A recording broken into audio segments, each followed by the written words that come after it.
자, 오늘은 잠언서 본문 살피기 잘했죠? 잠언 개론을 지난주에 뒷시간에 했고요.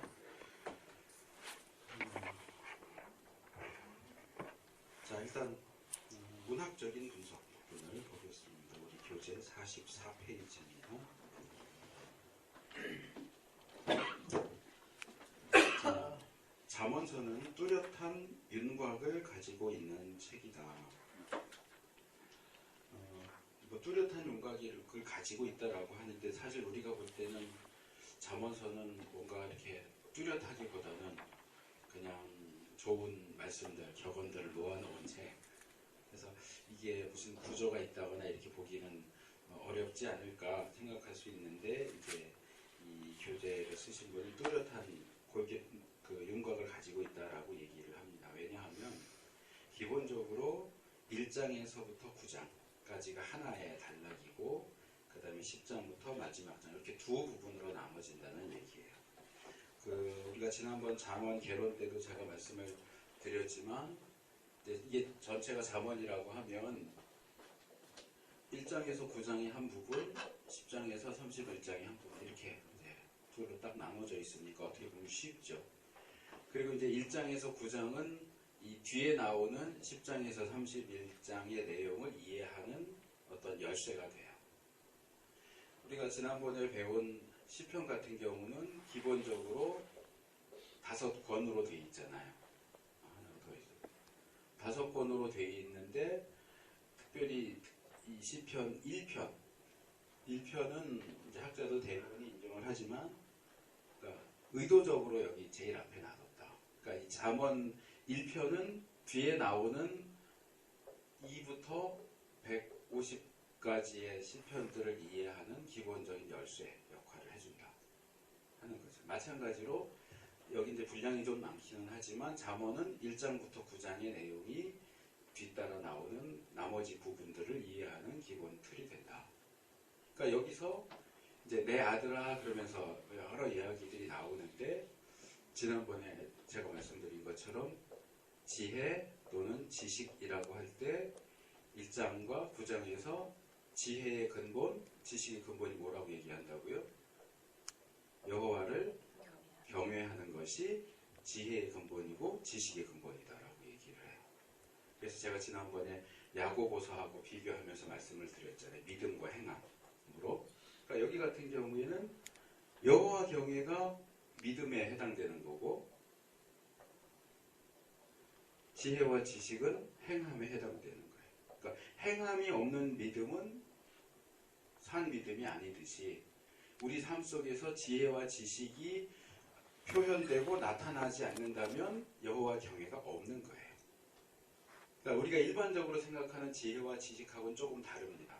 그러니까 저 사람 똑똑하다. 저 사람은 참 지혜롭다. 똑똑하고 지혜로운 사람은 다 여호와를 경외하는 사람이냐? 라고 할 때 그것은 일반적인 지혜인 거고 물론 여기서 말하는 지혜와 지식이 일반적인 것을 배제하지는 않아요. 지혜서 개론할 때 제가 말씀을 드렸어요. 기본적으로 이 히브리적 개념에서 지혜 또는 지식 이것은 우리는 나눠서 생각하지만 이게 나눠지지 않는다라는 거 말씀을 드렸고 성경에서 지혜, 지식이라고 할 때는 단순히 머리가 좋은 게 아니고 어떤 기술이 좋은 것도 여기 다 포함되고 삶의 지혜 이런 걸 전반적으로 다 포함하는 것이 구약이 말하는 지혜 또는 지식의 개념이다. 근데 이제 지혜서로 들어올 때의 지혜는 좀 더 특별한 특징을 갖게 되는데 그게 바로 지혜, 지식이 여호와 경외하고 연결된다는 거예요. 근데 우리가 저 사람 그럼 똑똑하면 그럼 여호와를 경외하는 그건 일반적인 의미에서의 똑똑함을 얘기하는 거지 그것과 여호와 경외가 직접적으로 연결되지는 않아요. 그러나 욥기, 잠언, 전도서 같은 지혜서에서는 지식과 지혜는 여호와 경외와 아주 밀접한 관계를 가지는 여호와 경외를 하지 않으면 지혜와 지식이 불가능해요. 이거 이제 조금 다르게 얘기하면 이렇게 얘기할 수 있어요. 신약에서 제가 전에 한번 나눴던 것 같기도 한데 자 그리스도인은 부자여야 하느냐 하나님 잘 믿는 사람은 부자여야 하느냐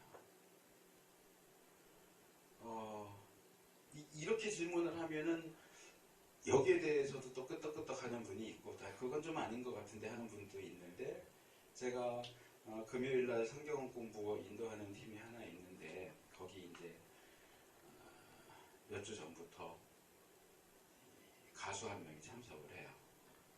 유명한 가수는 아니에요. 활동은 좀 오래 했는데, 근데 이제 자매인데, 아직 결혼하지 않은 자매인데, 제가 성경 공부하는 그 팀이 김정욱 감독님이라고 촬영 감독, 인생극장 이렇게 찍고 해서 꽤 유명한 분인데, 이제 그분이 그쪽 계열로 아는 사람들이 많으니까 이제 그 자매를 이제 초대를 해서 같이 해요. 이제 성경 공부 이렇게 쭉 하다 보니까 그냥 꼭 성경만 하는 게 아니라 이제 하다가 뭐 질문하면 뭐 상담처럼 얘기도 하고 뭐 궁금한 거 있으면 얘기하고 그렇게 해요. 근데 그 자매가 이런 질문을 던졌어요. 활동을 시작한 지는 한 8년 정도 됐는데, 제가 뜨지 못하는 것은 제가 믿음이 부족해서일까요? 라는 질문을 던졌어요. 그런 거 어떻게 생각하세요? 그건 아닌 것 같은데. 저도 지금 10년, 이제 잠깐 10년, 한 10년 가까이 하고 1년 정도 쉬었다가 지금 이제 11년째, 이제 12년째 다시 하고 있는데, 제가 목회에 성공하지 못하는 건 제가 목회하는 교회가 커지지 않고 성장하지 않고 하는 건 제가 믿음이 부족해서일까요? 제가 엉뚱한 얘기를 하고 엉뚱한 설교를 하고 그래서 그럴까요? 믿음하고는 상관없는 것 같은데. 그러면 교회 안에 어떤 성도가, 집사가 또는 장로가, 집사이고 장로인데 정말 그냥 하는 말로 찢어지게 가난해요. 그럼 그 사람은 믿음이 없어서 가난한 걸까요? 부자가 되는 거 하나님이 복을 주셔야 부자가 되잖아요. 근데 왜 그 사람 복을 안 주시죠? 뭔가 부족해서? 그러니까 하나님 알 수가 없는 거죠. 그러니까 이제 여기에서 볼 때 불의한 청지기 비유, 이제 좀 난해한, 풀기 어려운 말씀이긴 한데, 불의한 청지기 비유를 보면 청지기가 있는데, 청지기가 뭔지는 설명 안 해도 되죠? 있는데 이 사람이 좀 안 좋은 질이 안 좋은 사람이야. 자꾸 주인 돈을 삥땅을 해. 그 소문이 주인한테 들어가서 너 내가 언제까지 기한 줄 테니까 그때 하고 정리하고 나가. 이렇게 했더니 어떻게 해요? 주인한테 빚진 사람들을 몰래 불러다가 야, 너 1,000만 원 빚졌어? 100만 원 빚졌다고 바꾸자. 내가 서류 바꿔줄게. 너 5천만 원 빚졌어? 500만 원 빚졌다고 이제 서류 위조를 해요. 무슨 생각으로 그렇게 해요? 내가 이렇게 불법인데도 내가 이렇게 그들의 편의를 봐줬으니까 내가 잘린 후에 일거리가 없어서 놀 때 이 사람들이 나를 도와주겠지. 근데 이상하게도 주인이 그 소문도 듣고서 뭐라 그래요? 이 불의한 청지기가 참 지혜롭게 했구나 라고 얘기해. 그게 지혜로운 거예요? 아니면 나쁜 거예요? 나쁜 거잖아요. 불법이잖아요. 근데 왜 주인이 칭찬할까요? 그러니까 이 부분이 이제 해석이 어려운 거예요. 분명히 말하자면 사기를 친 건데 왜 사기 친 것에 대해서 그 주인은 잘했다라고 칭찬을 하느냐. 그래서 이제 여러 가지 얘기들이 나오는데 이제 그 중에 하나가 거기에 나오는 예수님의 그 부연 설명이에요. 그 주인이 칭찬한 것은 그 사람이 그렇게 사기를 친 것을 칭찬한 게 아니고 이제 자기의 앞날이 뻔하잖아. 이제 몇 개월 후면 잘려서 직업 없이, 그것도 좋게 잘린 게 아니고 부정을 행하다 잘렸으니 누가 그 사람을 청지기로 쓰겠어요. 그러니까 직업 없이 이제 쫄쫄 굶어 죽게 생겼는데 미래를 대비하잖아요. 내가 잘린 이후에 어떻게 살까를 고민하다가 그럼 내가 이렇게 하면 저 사람들이 나를 도와주겠지 하고 미래를 예상하고 그 미래의 어려운 문제들을 어떻게 풀어갈까 하고, 그 말하자면 이게 분명히 잘못된 방법이기는 하지만 어쨌든 긍정적으로 볼 수 있는 건 자기의 미래를 준비한다는 거예요. 그냥 멍하니 있다가 쫓겨나는 게 아니고 쫓겨난 이후에 내가 어떻게 할까를 고민하고 계획을 세우고 실행을 한다라고 하는 점에서 지혜롭다는 거예요. 지혜롭다를 칭찬하는 거지 잘했다고 칭찬하는 게 아니에요. 사기친 건 나쁜 거죠. 그래서 그 칭찬이 어떤 특정 부분에 국한되어 있다. 지혜롭게 행동하는구나라고 칭찬을 하고, 그 다음에 무슨 얘기를 하시나 하면, 이 시대의 아들들은, 그러니까 이 시대는 사탄이 지배하는 시대고, 사탄의 아들들은 빛의 아들들, 그러니까 하나님의 자녀들보다 어떻게 해요? 자기의 시대에 더 지혜롭다. 믿지 않는 사람이 믿는 사람보다 똑똑하다, 그 얘기가 아니에요. 왜? 사탄이 지금 이 세상, 물론 그 위에는 하나님이 계시지만, 이제 고린도서에 있는 것처럼 사탄이 지금 공중권세, 이 세상에 대한 권세를 가지고 있잖아요. 그러니까 이 세상이 돌아가는 원리가 더 크게 보면 하나님의 원리가 적용되지만, 실제적으로는 어때요? 자, 기업 안에서 누가 빨리 승진해요? 성실한 사람이 승종해요? 승진해요? 이거 잘하는 사람이 승진해요? 잘하는 사람. 이거 손 잘 비비는 사람이 승진한다고요. 자기 밑에 사람이 한 거 자기가 했다고 속이고, 그렇죠? 남 좀 실수하면 그것 이만큼 부풀려서 저 사람 절대로 승진하면 안 되는 사람. 이래서 자기 밑에 있는 사람들 짓밟는 사람들이 빨리 올라가요. 성공해요. 부자가 돼요. 이게 사탄의 원리예요. 사탄이 지배하는 세상의 원리예요. 그런데 그리스도인이 그렇게 할 수 있어요? 그리스도인은 말씀대로 정직하게, 성실하게, 세금 제때 내고 이러면 부자 되기 힘들어요. 여기서 지혜롭다는 건 그런 의미예요. 이 세대의 방식을 잘 깨닫고 거기에 맞춰서 하기 때문에 말하자면 성공하는 삶을 살아요. 부자가 될 수 있어요. 그렇게 볼 때 예수를 믿는 사람들이, 빛의 자녀들이 말씀의 원리로 산다고 할 때는 부자가 되는 건 사실상 어렵다. 왜? 이 세상 체제가 그러니까. 이 세상은 저 사람 착하고 정직하고 그러면 저 바보 그러고 이용해 먹으려고 그러지, 그 사람은 높여주지 않아요. 그래서 이런 점에 비추어서 볼 때 그리스도인들이 이 세상에서 말씀대로 살려고 하면 바울은 디모데에서 뭐라고 해요? 핍박을 받는 거예요. 그걸 다르게 말하면 부자 되기 힘들다는 거예요. 그렇다고 해서 그리스도인은 가난하게 살아야 되냐? 그 얘기가 아니에요.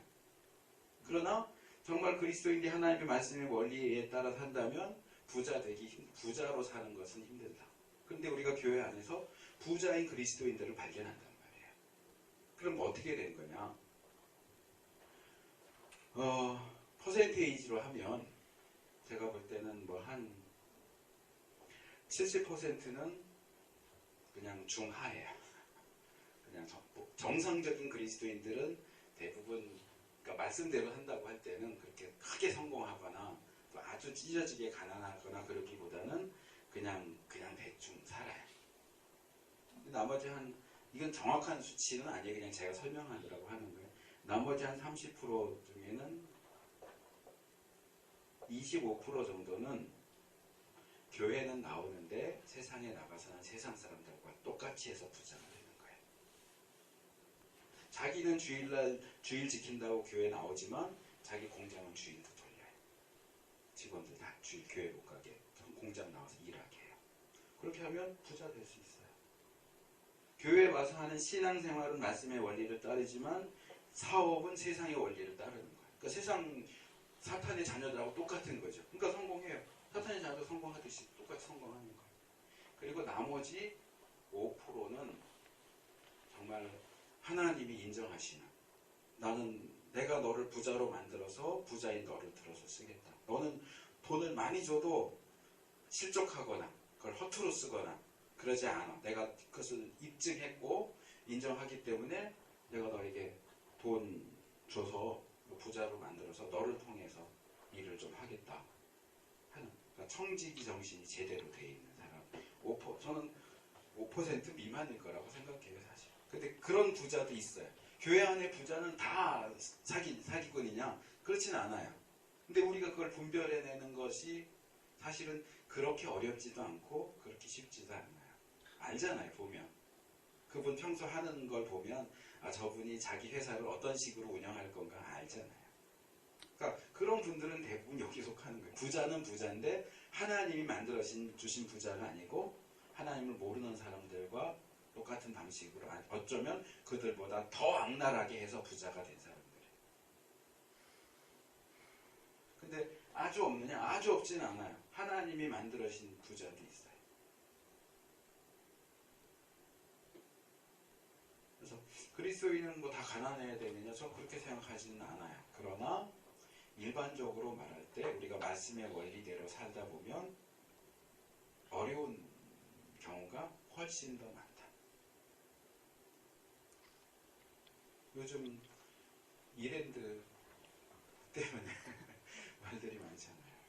초창기에는 그 이랜드 그 사장이 우리는 정상적으로 그 세금도 내고 이렇게 하겠다 그래가지고 그게 이랜드 사람들이라는 책이 나왔어요. 이랜드는 어떻게 회사를 운영하고 사람들을 어떻게 하는 그 처음 나왔을 때 제가 그 책을 샀는데 그 책이 나중에 그 고소가 걸려갖고 출판이 안 나와요. 이랜드 쪽에서 걸은 거예요. 왜 우리 그 내부적인 걸 다 그렇게 까발려서 했느냐. 그리고 한 10년 정도 된 것 같은데 제가 또 다른 책을 우연히 접하게 됐는데 이랜드 계열 사원들이 그 정규직, 비정규직 해가지고 얼마나 착취를 당하는가. 그 비정규직에 대한 이야기, 그들이 그 노동운동하는 이야기를 이렇게 쓴 걸 보면서 야, 이거는 정말 심하다. 뭐 예를 들면 이마트가 이랜드 그쪽이잖아요. 그쵸? 아닌가? 아니요. 어디지? 그 이마트는 이랜드 쪽에서 하는 게 뭐죠? 저기 6호와 2001 아울렛. 육호 아울렛. 예. 아울렛? NC백화점. 어쨌든 거기 이제 사람들 얘기인데 그 이랜드 계열에서 하는 뭐 그 요식. 롯데나 이마트나 홈플러스 같은 그런 큰 게 있어요. 네. 지금도 있죠. 그렇죠. 네. 제가 이름이 기억이 안 나요. 말하자면 이런 거예요. 그 중에 하나 대표적인 예를 들면 위에서 지침이 내려와요. 그 근무하는 그 여자 직원들한테 사장이 핑크색을 좋아하니까 입술 연지를 핑크색으로 바를 것.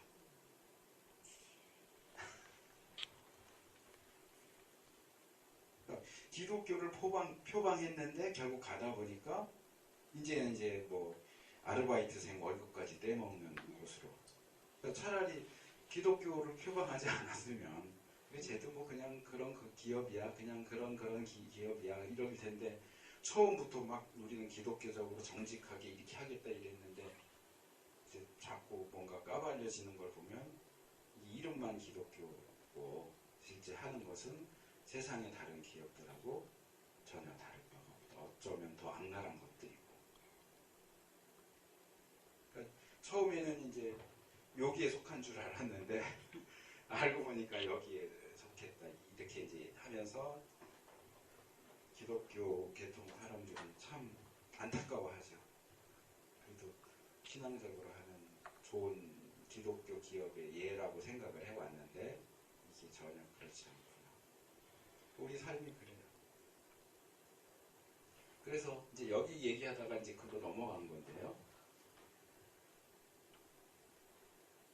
자, 믿음과 행함을 얘기할 때 신학적으로 말할 때도 우리가 올바른 믿음을 가지고 그 올바른 믿음 위에서 행한다고 할 때 우리의 삶이 어떠하겠느냐. 그러니까 부호로 얘기를 했지만 그 외에 다른 것도 성공. 내가 가수로서 뜨지 못하는 것은 내 믿음이 부족해서일까요? 제가 두 가지로 답변을 했어요. 첫째는 아니다. 다른 측면이 있을 수 있고 또 하나는 그럴 수도 있다. 하나님이 자매를 더 단련시켜서 요셉을 단련시켜서 총리가 되게 하신 것처럼 그렇게 하기 위해서 뭔가 만들어 가시는 것일 수도 있다. 대부분 그냥 그렇다 소리를 많이 들었나 봐요. 뭔가 좀 안심, 제가 그 얘기를 해줬더니 뭔가 좀 안심하는 그런 게 있었는데 우리의 삶도 마찬가지, 사역도 마찬가지. 교회가 자꾸 커지면 이 사람이 믿음에 근거한 올바른 행함을 했기 때문에 하나님이 키워주시느냐? 몰라요. 그게 이 5%에 들어가는지 25%에 들어가는지 몰라요. 근데 이 실용주의에 그 물들어 있는 한국 교회와 또 목회자들 사이에는 이게 돼도 상관이 없다는 거예요. 제가 예전에 그 모임하던 거기에 이제 저 후배 젊은 목사가 조영기 목사님 무슨 4차원의 영성 회개인가 뭐 그거를 하자고 그래서 읽었는데 읽으면서 막 정말 성질이 너무 나가지고 책 찢어버리고 싶었는데 진짜. 내가 왜 지금 이런 책을 읽어야 되지? 그래서 이제 와갖고 막 이제 불평을 했죠. 그 이제 돌아가면서 책을 선택을 하니까 이제 자기 차례에 그 책을 선택을 한 거예요. 그러니까 안 읽을 수도 없잖아요. 이건 문제가 많다 이랬더니 그 젊은 목사가 하는 얘기가 뭐냐면 그래도 세계에서 제일 큰 교회를 하는 목사인데 그럼 뭐가 있지 않겠느냐. 무슨 정명이야. 성공했으니까 세상적으로 볼 때 규모가 크고 온 세상에서 가장 많은 성도가 모이는 교회가 됐는데 뭔가 있을 거라는 거죠. 근데 전 아무리 까뒤집어 봐도 없어요. 오히려 신기해요. 어떻게 그렇게 클 수 있는지. 근데 다른 모임 저희 이제 학교 후배들하고 하다가 비슷한 얘기가 나왔는데 그 여자 전사님 한 분이 그러더라고요. 그러니까 하나님은 참 좋으신 분이라고. 저는 그게 제가 고민하던 답이라고 생각해요. 설교가 성경적인 것도 아니고 성도들을 가르치는 것도 성경적이지 않고 이상한 잡다한 걸 막 끌어왔는데도 교회가 성장해. 그러니까 저 같은 사람은 하나님이 좋은 분이야 이렇게 대답을 못하죠. 이건 말도 안 돼. 근데 그 전사님 그러니까 하나님이 좋은 분이신 것 같아요. 그러는데 근데 딱 맞는 것 같더라고요. 그렇잖아요. 엊그제 제가 가족 모임이 있어서 뭐 얘기하다 늦어져서 저희 막내 동생이 저희 삼형제인데 막내 동생이 목사예요. 이제 저를 데려다 주면서 그 막내 동생은 화곡동에 있는 깊은 목사를 했는데 뭐 이렇게 뭐 이런저런 얘기하다가 형은 목회 쪽은 아니잖아. 저도 인정하는 바니까. 그러니까 이제 하는 말이 형은 그러니까 자기도 그걸 잘 못하지만 자기 교회에 이제 새로 부목사가 왔는데 자기도 그렇고 담임 목사님도 그렇고 이제 그런 걸 잘 못해서 소위 말하는 으쌰으쌰 이런 거 잘하는 부목사를 데려왔는데 문제가 많이 생겼다. 이제 그런 얘기를 하면서 형도 으쌰으쌰 그런 건 못하잖아요. 저 못해요 그런 거 전혀 못해요. 그러니까 뭐 교회 정교인 체육대 한다고 앞에 나와서 막 사람들 막 이렇게 하고 그런 거 저는 정말 못해요. 그런 거 잘하는 사람들이 있어요. 그러니까 뭐 기업에서 벤치마킹 한다고 기업의 방식 끌어와가지고 하면 사람들은 모여요. 하나님이 모이게 해주시는 게 아니고 세상 기업 성장하듯이 교회를 세상 기업과 똑같은 방식으로 운영하고 비용 들이고 이벤트 하고 이렇게 막 하면 사람 모여요. 그런데 모이니까 하나님이 복 주셔서 커졌다 이렇게 얘기하고 싶겠지만 아니라는 거죠. 커지고 사람 많이 모이는 게 다 하나님이 복 주셔서 모이는 거예요. 그러니까 이거하고 나머지는 얘기할 게 없어요. 이 25%와 5%를 분별할 수 있어야 돼요. 그러니까 그 분별하는 기준이 뭐냐? 어떤 행함을 통해서 드러나는 결과, 그럼 행함도 봐야 되겠죠. 제가 아까 이랜드를 든 것처럼. 처음에는 세금 정확하게 내고 이렇게 하겠다 했는데 그렇게 했겠죠, 처음에는. 근데 가다 보니까 이게 지금 이들이 그 기업을 경영하는 데 있어서 올바르게 행하지 않고 있고요. 그 다음에 더 근본적으로 들어가면 그 믿음의 문제일 수 있는 거예요. 어떻게 하나님 믿는 사람이 그럴 수가 있어요? 근데 하나님 믿는 사람이 그런 경우들이 너무나 많아요. 저도 예전에 몇 군데 출판사 근무했었는데 사장이 다 목사예요. 이제 군소 이제 뭐 순복음 개편 뭐 나와서 목회는 어려우니까 뭐 출판사 한다고 하는데 직원들 월급 안 줘요. 뭐 어려우니까 못 주는 것도 있는데 자기는 이렇게 옆방에다가 사무실 옆에 방 집에도 안 들어가. 결혼했는데 집에도 안 들어가고 맨날 거기 있고 할부로 디지털 피아노 사놔갖고 띵땅띵 사놓고 띵동띵동 그러고 있고 직원들 월급은 안 주고 할부금 받으러 오면 없다고 그래. 나 없다고 그래. 목사인데. 그러면서 그래도 저나 이제 조금 급이 있는 사람들은 신학을 한 사람들인데 뭐 교정복 이런 친구들은 그냥 성도들이거든요. 일반 성도. 우리가 하나님 일을 하는 거니까 희생해. 헌신해. 그 사기꾼이잖아요. 무슨 목사예요. 그런 사람도 저는 너무너무 많이 봤어요. 자기는 헌금 안 한대. 왜냐하면 자기 몸 전체를 하나님께 드렸기 때문에 내 돈은 다 하나님 돈이기 때문에 내가 헌금할 필요가 없대요. 미친 것 같아 내가.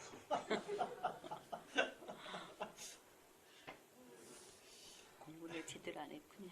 제가 지난주에 조금 그 한 시간 쉬고 두 번째 시간에 좀 진지하게 숙제 얘기하다가 뭐라 그랬잖아요. 저는 그런 사람들 너무 많이 봐요. 도대체 그 사람들은 신학할 때 뭘 어떻게 배운 건지 아마 신학도 그렇게 했겠죠. 그러니까 그런 목사가 된 거고 그런 식으로 해서 평신도도 등쳐먹고 그러면은 그 자기 성도들한테 녹음하지 말라고 해야지. 목회 안 해요. 목회를 안 하고 출판 일만 한다니까. 목회 안 하고. 목사님. 응.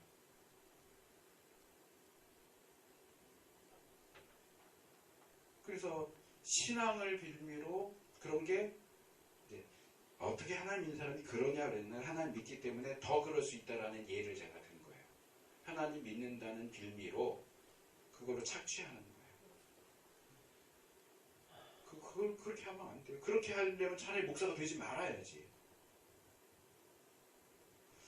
자, 그래서 다시 이쪽으로 넘어오면 우리의 삶의 방식에 사고 방식과 삶의 방식과 일을 처리하는 방식에 지혜와 지식이 있느냐, 머리가 똑똑하냐 그 얘기가 아니고 올바른 성경적인 기준과 성경적인 방식에 따라서 우리가 하느냐, 그걸 한다면 그 사람은 여호와 경외가 있는 사람이고. 근데 제가 지금 예를 들면 이랜드나 그 출판사 사장이나 그 경우는 뭐 일 처리하는 데는 지혜가 있는지 모르겠어요. 아까 예를 든 불의한 청지기처럼 디지털 피아노 할부로 사놓고 돈 받으러 오면 나 없다고 그래. 그게 세상적으로는 지혜일지 모르지만 성경이 말하는 지혜는 아니라고요. 그 야고보서에 뭐라고 해요? 하나님으로부터 오는 지혜는 어떻다 얘기 나오잖아요. 그렇게 거짓말하고 사기치고 그걸 성경은 지혜라고 하지 않아요. 세상은 지혜라고 하겠지. 그러니까 세상의 지혜와 하나님으로부터 오는 지혜가 다른 거예요. 잠언이 말하는 것은 하나님으로부터 오는 지혜예요. 여호와 경외를 근본으로 삼는 지혜와 지식이에요. 근데 뭐 출판사를 하든 기업을 하든 심지어는 신학을 하는 사람도 지식은 추구하는데 여호와 경외가 없는 사람들이 많아요. 그러니까 그냥 신학을 학문적으로 하는 거예요. 근데 신학자만 그러냐? 목회자도 그래요. 목회를 그냥 하나의 직업으로 하는 거예요. 그 안에 여호와 경외가 없어요. 사람들을 어떻게 어르고 달래고 해서 모이게 하고 교회를 크게 짓고 헌금 많이 나오게 하고 그런 기술이 있는데, 그런 기술 지혜가 있는데 여호와 경외가 없는 사람이 있어요. 그건 다 가짜예요. 그러니까 잠언서가 중요한 거예요. 그냥 우리가 내용을 볼 때는 그냥 처세술 같은 거 얘기하는 것 같지만, 특별히 뒤에 나오는 내용들. 근데 이게 이 위에 올라가 있는 거고 1장에서 9장이 얘기하는 건 뭐냐? 여호와 경외. 특별히 아들아 그랬기 때문에 음녀를 조심해라. 음녀. 그 레위기 10장에 보면 나답과 아비후가 다른 불을 들이다가 죽었잖아요. 그 다르다가 원래는 그 이상한 불이에요. 이상한 불. 근데 그 이상한에 해당되는 그 히브리어 단어는 원래 이방인을 가리킬 때 사용하는 표현인데, 음녀라고 할 때 사용된 그 단어가 바로 그 단어예요. 그러니까 이방 여인이에요. 하나님을 모르는 여인이에요. 하나님을 모르는 음녀를 가까이 하지 마라. 그래서 지난주 얘기한 것처럼 뒤로 가면 이렇게 둘이 나온다고 그랬잖아요. 지혜 여인과 우매 여인. 이 우매 여인이 음녀예요. 그러니까 지혜를 얘기하는데 얘는 여호와 경외, 지혜 여인은 여호와 경외에 근거한 지혜로운 삶을 얘기하는 거고, 우매 여인은 여호와 경외 없는 어떤 처세술을 얘기하는 거예요. 근데 어떻게 된다고요? 이 우매 여인의 집에는 어디로 가는 길이 있어요? 비밀 통로가 있어요? 음부로 가는, 말하자면 지옥으로, 사망, 지옥으로 가는 그러니까 영화 같은 데 가끔 나오지 않아요? 이렇게 트랩 같은 거 설치해갖고 고기 딱 놓으면 딱 줄 당기면 푹 하고 떨어지잖아요. 그 우매 여인 집에는 그런 게 있어요. 그래서 이 세상적으로 보면 뭐 돈, 뭐 성, 뭐 이런 여러 가지 권력 이렇게 해서 잘 될 것 같은데 결국 가는 곳은 음부예요. 그러니까 이 모든 지금 제가 쭉 계속 얘기한 여기에 가장 중심, 핵심에 뭐가 있어요? 여호와 경외가 있는 거예요. 여호와 경외. 그리고 이것이 1장부터 9장이 이야기하는 가장 핵심적인 게 여호와 경외고, 그 다음에 여호와 경외에 비롯되는 지식과 지혜라고 하는 이 주제를 가지고 10장에서 31장에 나오는 처세수를 가리키는 것처럼 보이지만 그 내용들을 이렇게 읽어야 된다.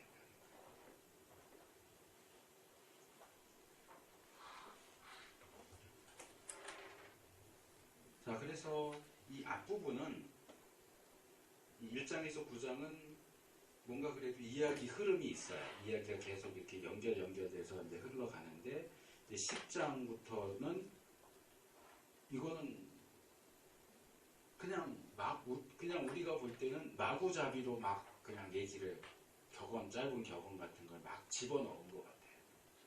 그렇게 보여요. 그러니까 그런 면에서는 이제 그 어떤 윤곽이나 뭐 이런 걸 얘기하기가 어려운데, 잠언서 전체를 놓고 볼 때는 이렇게 이제 윤곽이 나눠진다고 하는 거죠. 그래도 이제 이렇게 묶어봤어요. 개요 부분 보면 머릿말 1장 1절에서 7절 지혜에 대한 여러 이야기, 이게 이제 1장 반절부터 9장까지 나오는 내용이고, 이제 10장으로 넘어가면 솔로몬의 잠언들이 10장에서 22장 16절까지, 그리고 25장에서 29장까지 이렇게 둘로 나눠져 있고, 솔로몬이 썼다고 얘기하는 그 잠언들 사이에 지혜자, 그러니까 현자, 지혜자들의 잠언이 22장 17절부터 24장 34절까지 들어가 있고, 이제 솔로몬 잠언 두 번째 부분 끝나고선 아굴의 잠언이 30장, 르무엘 왕의 잠언이 31장 1절에서 9절. 이제 본문을 보면 르무엘 왕이라고 되어 있지만 르무엘 왕이 얘기하는 것이 아니고 그 어머니죠. 왕의 어머니가 아들에게 주는 그 잠언. 그 다음에 현숙한 여인에 대한 이야기로 끝납니다. 그러니까 이런 식으로 이제 구분하는 것이 가능해요.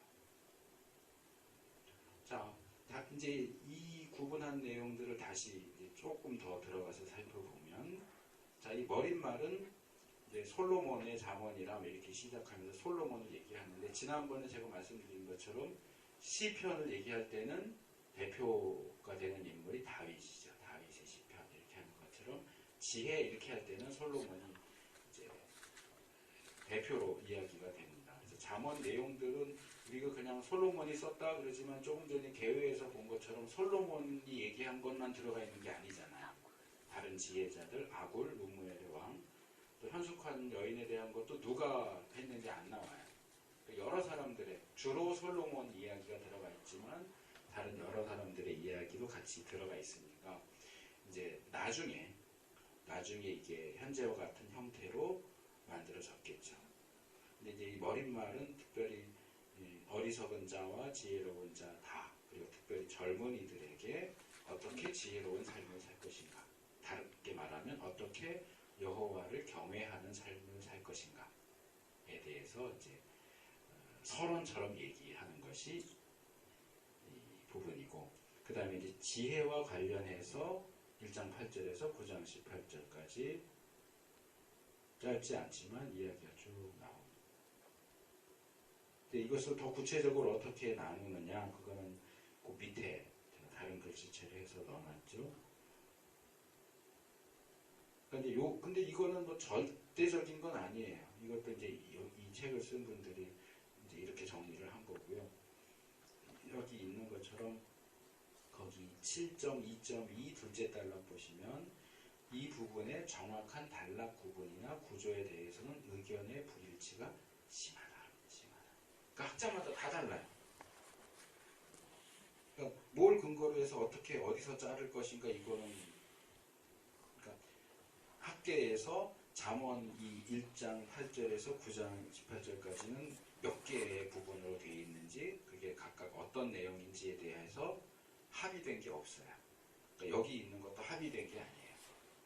다 이렇게 그렇게 얘기하는데 이제 이걸 쓴 분이 그나마 이제 이런 식으로 정리할 수 있겠다 이렇게 정리를 한 거고. 그래서 오른쪽 페이지 넘어가시면 그 단락해 놓은 거 밑에 이 이야기들은 이 책의 나머지 부분을 해석하는 데 있어서 해석학적인 지침으로서 작용한다. 아까 제가 열쇠라고 표현했죠. 그래서 어쨌든 1장에서부터 9장을 잘 이해해야 10장에서 31장을 읽을 때 좀 더 쉽게 더 잘 읽을 수 있다 하는 거예요. 솔로몬의 잠언들이 두 부분으로 나눠 있다고 그렇게 했죠. 일단은 표제가 이제 이 부분을 솔로몬이 했다 이렇게 얘기하니까 우리가 일단 솔로몬의 잠언들 이렇게 이름을 붙여서 부르고 있는 거고요. 여기서도 뭐 주로 지혜에 대한 내용, 그리고 제가 시편 개론할 때 평행법 얘기를 했고, 평행법에는 동의적 평행법, 반의적 평행법이 있다 그랬고요.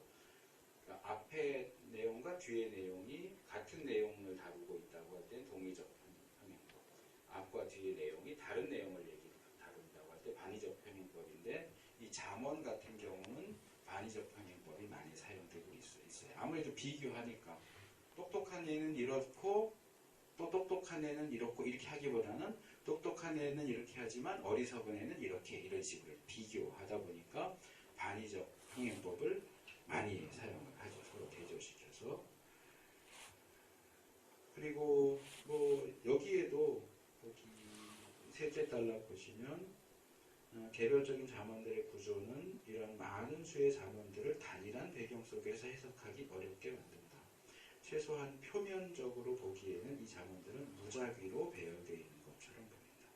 술 취한 자에 대한 얘기, 왕의 분노, 다툼을 피해라, 게으름. 이게 도대체 어떻게 연결이 되는지 그냥 생각해서는 연결이 안 되는 거예요. 전혀 별개의 얘기인데 그냥 막 때려 넣은 것처럼 보인다는 거죠.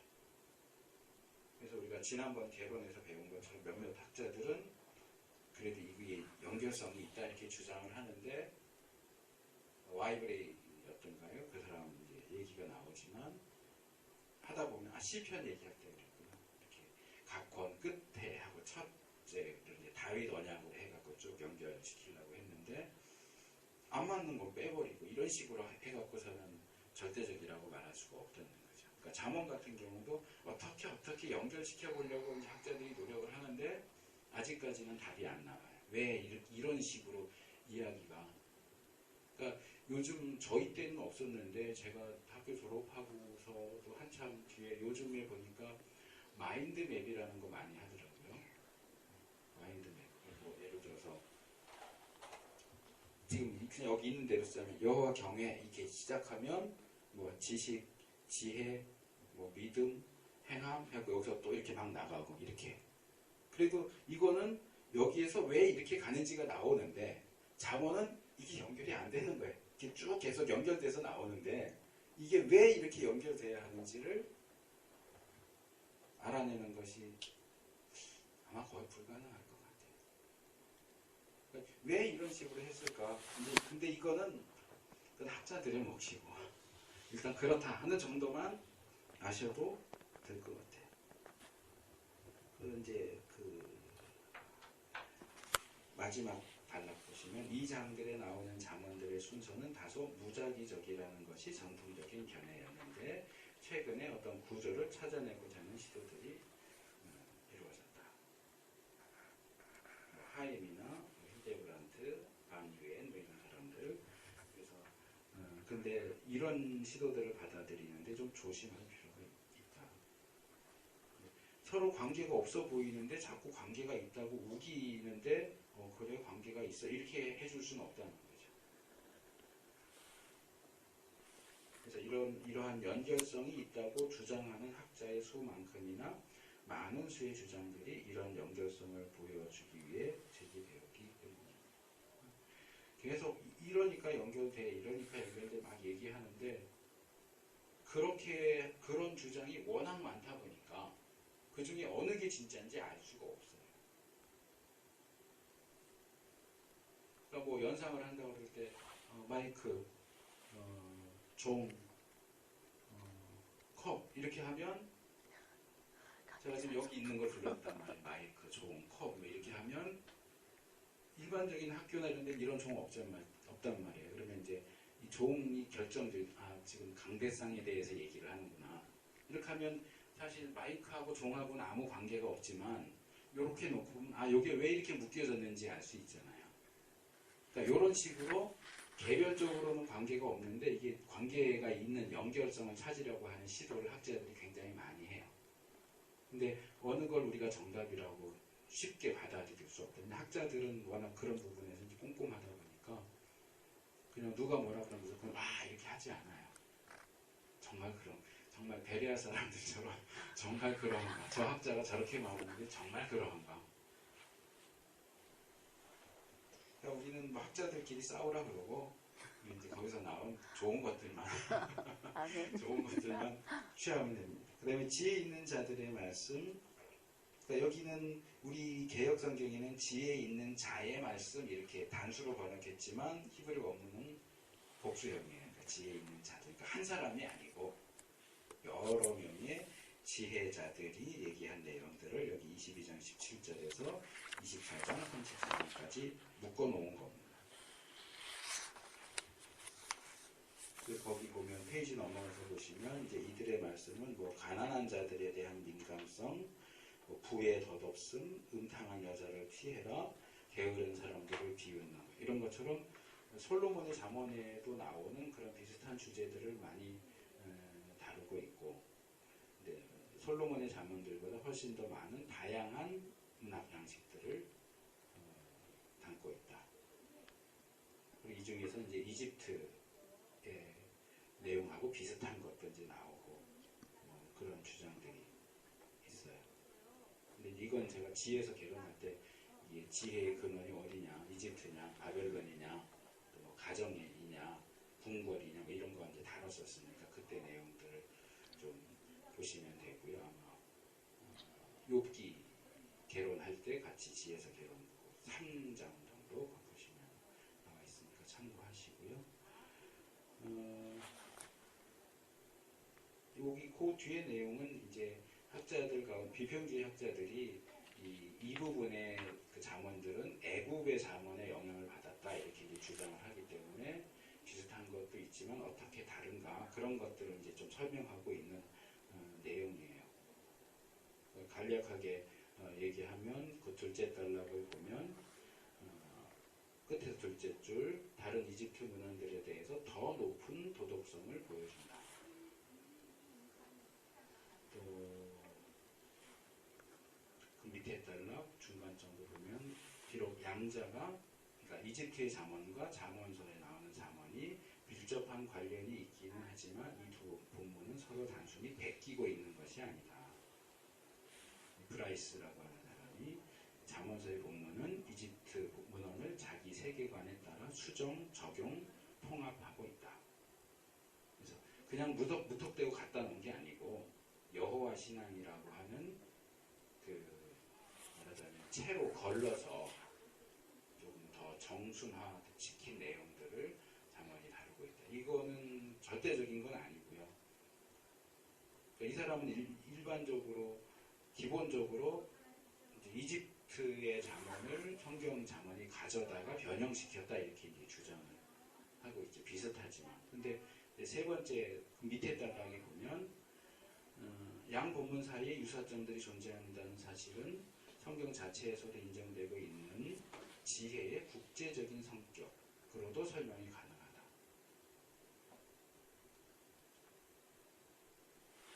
지혜라고 했지만 조금 더 일반적인 걸 설명을 하자면 자, 우리나라 전래 동화를 보면 콩쥐팥쥐가 있어요. 그렇죠? 근데 외국에 보면 신데렐라가 있어요. 이야기가 아주 비슷하죠. 그렇죠? 그러면 어느 쪽 동양 콩쥐팥쥐하고 서양의 신데렐라 중에 누가 누구 걸 베낀 걸까요? 누가 누구 걸 베꼈을까요? 신데렐라가 콩쥐팥쥐를 베낀 겁니까? 콩쥐팥쥐가 신데렐라를 베낀 겁니까? 이 국제성기인 성격이라는 게 그런 거예요. 그냥 자연 발생, 여기선 여기 이야기가 만들어졌고 여기선 여기 얘기가 만들어졌는데 이렇게 보니까 비슷해. 왜? 사람 사는 게 비슷하니까 비슷한 이야기가 나올 수 있어요. 그걸 구태여 꼭 한쪽이 다른 쪽을 베꼈다라고 얘기할 필요는 없다는 거죠. 더군다나 여기는 고대 근동 비슷한 문화권이란 말이에요. 그러니까 비슷한 상황에서 비슷한 얘기가 자연 발생적으로 나왔을 수도 나왔다가 아니고 나왔을 수도 우리는 모르니까 여러 가지 설명을 하는 거죠. 그걸 꼭 너희 비평주의자들 말하는 것처럼 꼭 시대적으로는 이집트께 앞서 있거든요. 그러니까 뒤에 나온 게 앞에 걸 베끼지 않았겠느냐 그렇게 얘기하는데 예전에 어느 그 개그맨인가 개그우먼이 그런 얘기를 표현을 했었는데 꼭 그런 것만은 아니야. 모르는 거지 우리는. 어떻게 알아요? 꼭 그런 것만은 아니야. 근데 이 비평주의에서는 자꾸 그걸 딱 단정 지어서 단순하게 이게 먼저 나왔고 이게 나중에 나왔으니까 나중에 나오는 게 먼저 나온 거 베꼈네. 그런 와중에 이제 뭐 좀 여호와 신앙이라는 필터를 가지고 필터링 해갖고 했어. 그게 이제 빌 브라이스가 얘기하는 거거든요. 그래서 제가 그것에 대해서 적극적으로 찬성할 수 없는 거는 정말 꼭 그랬는지 우리로서는 알 수가 없다는 거예요. 여러 가지 가능성이 있죠. 그 다음에 이제 아굴의 잠언, 르무엘 왕의 잠언, 현숙한 여인에 대한 이 부분은 또 이렇게 조금 독립적인 부분이에요. 앞에 내용들은 여러 내용들을 막 섞어놨다면 여기는 그래도 한 주제를 가지고 좀 큰 덩어리들 세 개가 이렇게 있어요. 두 번째, 르무엘 왕은 우리가 알고 있는 그 이스라엘 왕 중에는 르무엘이라는 왕이 없기 때문에 이 왕은 아마 이스라엘 바깥의 이방인 왕일 것이고 그렇다면 르무엘 왕의 잠언 1절에서 9절까지 9절밖에 안 되지만 이것도 아마 밖에서 온 게 아니겠느냐. 이스라엘 밖의 문화들로부터 온 것 같다. 그다음에 아굴 같은 경우도 아굴이 누군지 우리가 정확히 알 수가 없으니까 이것도 어쩌면 이방 세계에서 들어온 것일 수도 있다. 그다음에 이제 현숙한 여인. 현숙한 여인은 이제 잠언 안에서는 그 8장에 나오는 지혜 여인하고 연결이 되는 거예요. 지혜 여인이 조금 추상적인 개념이라면 현숙한 여인은 조금 구체적인. 근데 이런 여인을 찾아보는 건 쉽지 않죠. 아주 이상적인 여인이에요. 근데 이제 이 지혜 여인이 지난번에 제가 첫 시간 성문서 개론할 때 말씀을 드렸지만 이 우리 성경 말고 유대인들의 히브리 성경 안에서는 순서가 이 잠언 다음에 나오는 게 룻기 다음에 아가 이렇게 나온단 말이에요. 이게 이제 현숙한 여인으로 연결되는 거예요. 실제로 룻기 안에 보면 보아스가 룻을 향해서 너는 현숙한 여인이다 이렇게 말합니다. 잠언의 끝에는 이상적인 현숙한 여인이 나온다면 룻기로 넘어가면 실제 존재했던 현숙한 여인을 소개하고 있는 거예요. 그리고 이제 아가는 그런 여인과의 사랑에 대해서 이야기를 하는 거죠. 거기 제가 각주를 54번 각주 해놨죠.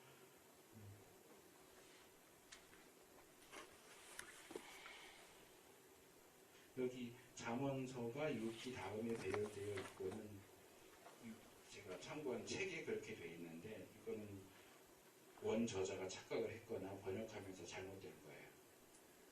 히브리 성경의 순서는 잠언, 룻기, 아가 이 순서가 맞습니다. 그러니까 세계적인 학자도 실수할 때가 있어요. 절대적이라고 말할 수는 없어요. 그래서 페미니스트들이 참 좋아할 만한 전혀 남자에게 의존하지 않는 적극적이고 강하고 아주 성공적인 여성상